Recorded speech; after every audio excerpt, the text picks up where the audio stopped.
सरकार है, उत्तर प्रदेश की सरकार है, इस सरकार पे नहीं बल्कि उनकी विचारधारा पे, उनके विचारों पे रोक लगाई गई। हमारा एप्रीहेंशन था कि इससे समाज में विभाजन पैदा होगा। सुप्रीम कोर्ट ने इसका नोटिस लिया। धन्यवाद। ये सांप्रदायिक राजनीति का दिया फड़फड़ा रहा है, इसलिए फैसला ले रहे हैं।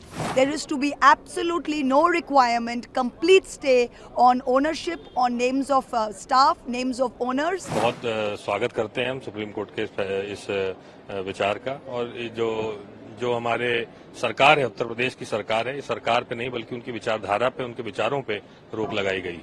जिस तरह से समाज को बांटने का काम भारतीय जनता पार्टी की सरकारें कर रही हैं जगह जगह, तो उससे समाज में और अराजकता फैलती है और जो है विभाजन होता है समाज में।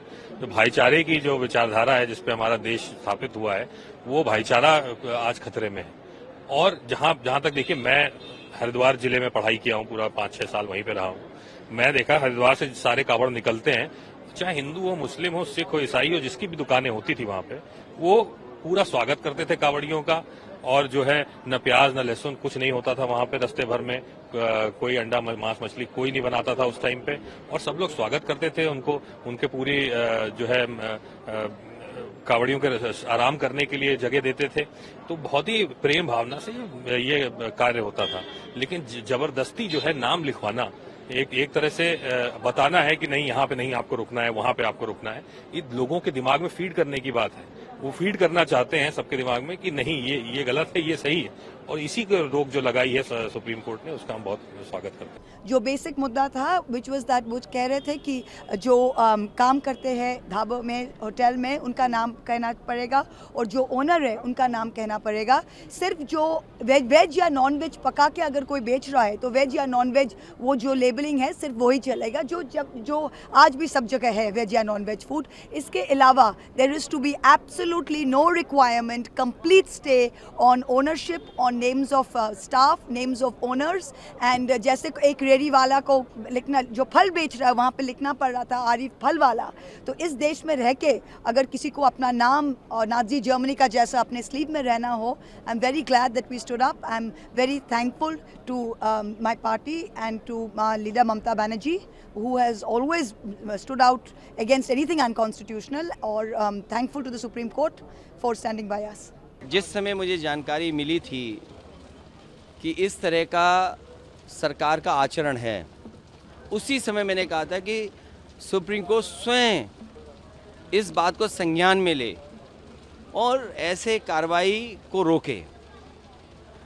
जैसे दिया बुझने से पहले फड़फड़ाता है, जो सांप्रदायिक राजनीति खत्म हुई है, ये सांप्रदायिक राजनीति का दिया फड़फड़ा रहा है, इसलिए फैसला ले रहे हैं।